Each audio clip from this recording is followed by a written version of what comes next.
इस कहानी में अगला पड़ाव है मणिराम दास छावनी। आइए वहां चलते हैं।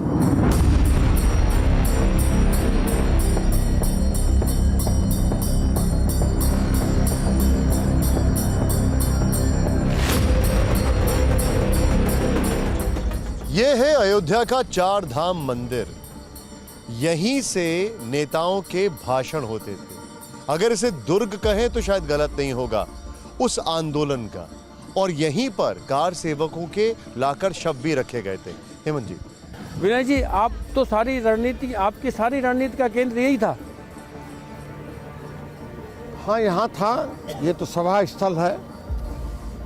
रणनीति तो वहाँ बनती थी, कमरों में। आप रहते कहाँ थे? उस कमरे में। और अशोक जी? अशोक जी ऊपर। पुलिस ढूंढ रही थी। पुलिस उस दौरान आप लोगों के संपर्क में आती थी? यहाँ आती नहीं थी? पुलिस यहाँ नहीं आ सकती थी। पुलिस को दौड़ा देते थे सबको। कोई पुलिस वाला ही नहीं रह सकता था। अभी जो न्यास के अध्यक्ष हैं नृत्य गोपाल दास जी, हाँ। ये उनका स्थान है। हाँ, हाँ। वो भी शायद यहीं रहते थे उस समय। हाँ हाँ, यही थे, वो यही थे।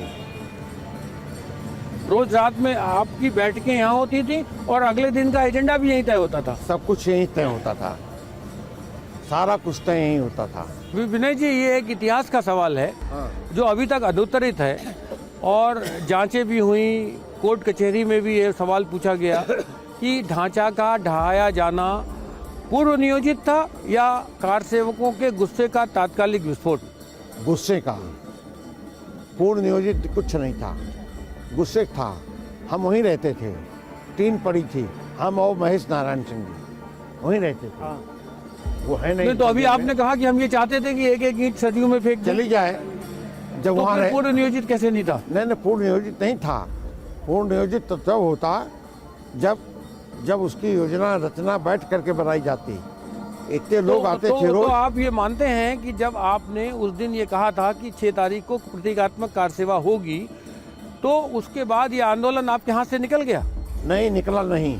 तो निकला नहीं तो आपने तो कार सेवकों को कहा था कि प्रतीकात्मक कार सेवा होगी। हाँ। केवल गंगा जल और सरयू का जल और बालू डाला जाएगा। लेकिन कार सेवक तो चढ़ गए उसके ऊपर। नहीं, विनय कटियार का कभी नहीं था कि बालू डालो, बालू में मिलाओ, ले जाओ यहाँ से। लेकिन आप तो उतरने की बात कर रहे हैं। लेकिन हमने उतरने की बातें नहीं की कभी विनय जी माननीय अशोक जी सिंघल ने की थी उतरने की बात। अशोक जी ने की थी, शेषाद्री जी ने की थी, आडवाणी जी ने की थी। सबने कही थी कि आप लोग वापस लौट आइए। हाँ। हम इस काम के लिए नहीं आए, हमें सिर्फ प्रतीकात्मक कार सेवा करनी है। लेकिन विनय कटियार तो प्रतीकात्मक नहीं थे ना। नहीं, लेकिन विनय कटियार उस दिन सवेरे कार सेवा के जब 6 दिसंबर 1992 के दिन जब मुरली मनोहर जोशी जी, आडवाणी जी, अशोक जी आपके घर में बैठक कर रहे थे, नाश्ता कर रहे थे, उस समय नरसिम्हा राव से फोन पर उन्हें वायदा कर रहे थे कि तय हिसाब से केवल प्रतीकात्मक कार सेवा होगी, उसके अलावा कुछ नहीं होगा। ये सही है कि नहीं है? हाँ, सही बात है। ये सही है। आपने नरसिम्हा राव जी से कहा था कि प्रतीकात्मक कार सेवा होगी, उसके अरे अलावा वो होने नहीं देता। अरे रणनीति भी तो बनानी थी भाई, हम बजरंगी ऐसे। तो इसका मतलब है कि आप लोगों ने धोखा दिया उनको, उनको, नरसिम्हा राव जी को। वो हमको धोखा दे रहे थे बार बार। नहीं, वो अगर धोखा देते तो आपकी सरकार को बर्खास्त कर सकते थे। नहीं, लेकिन उन्होंने नहीं किया। नहीं, वो क्या बर्खास्त कर सकते थे भाई? जनता तो उनको बर्खास्त करने वाली थी ना। वो किया, दोबारा नहीं प्रधानमंत्री बने। उन्होंने ये भी आपसे कहा कि अब जो होना था वो हो गया, आप जल्दी से वहाँ से कार सेवकों को आप वापस भेजिए।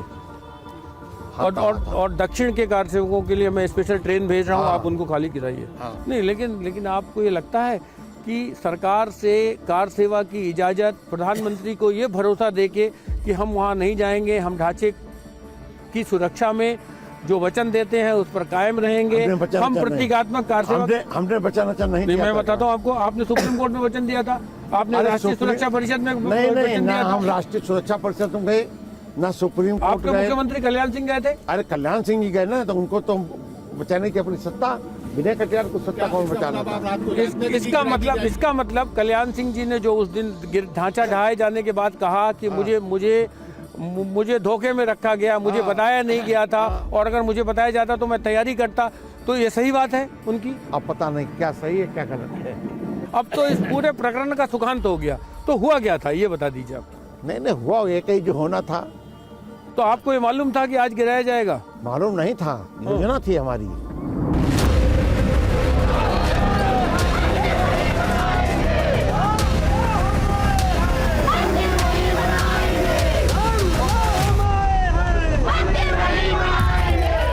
जाएगा? तो ये बात मालूम होना अलग बात होता है। ये बात कल्याण सिंह जी को नहीं पता थी? किनको? कल्याण सिंह जी को। कल्याण सिंह जी वैसे भी रो रहे थे। क्यों रो रहे थे? अरे रो ही रहे थे, और क्या कर रहे थे? अरे ये बात आडवाणी जी को पता थी किनको? कि गिराया जाएगा? आडवाणी जी को क्या बताना था? आडवाणी जी कभी नहीं चाहते, वो एक ईंट उखाड़ने के पक्ष में नहीं रहे। एक तरह से हमको लगता है विनय जी कि जैसे मुलायम सिंह ने खींच में गोली चलाई, वैसे आप लोगों ने खींच में गिराया। क्यों? हम खींच में नहीं गिराया। मैं आडवाणी जी के साथ। अरे आप आडवाणी जी के साथ रहे होंगे, हम मान लेते हैं, लेकिन सारी चीज आडवाणी जी को मालूम करना ये जरूर नहीं बजरंगी किस काम का था। हाँ, वही बात मैं कह रहा हूँ। तो इसका मतलब एक बात है विनय जी, आज ये बात साफ हुई कि ढांचा का ढहाया जाना पूर्व नियोजित था। कुछ लोगों को पता था, कुछ लोगों को नहीं पता था। आप पूर्ण लोगों ने नियोजन नहीं था। हाँ। कुछ नहीं था। जो कुछ था विनय कटियार के हृदय में था, और कुछ नहीं था। और गिराना था, तय कर लिया था। यहाँ भाषण रोज देते थे, काहे के लिए देते थे? तो कोर्ट में तो आपने ये नहीं कहा कि हम कोर्ट कभी गए नहीं।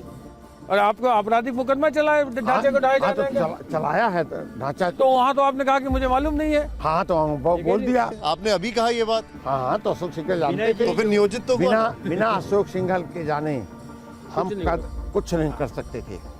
अशोक सिंघल को विश्वास में लेना, अशोक जी के ओर से पीठ थपथपाना, ये सब कुछ निश्चित था। विनय कटियार उस आंदोलन के कार सेवकों के उस आंदोलन के सबसे बड़े नेता थे। आज उन्होंने ये स्वीकारोक्ति की कि वो ढांचा ढहाया जाना उनका और अशोक जी की रणनीति थी, जिसे बाकी लोग नहीं जानते थे।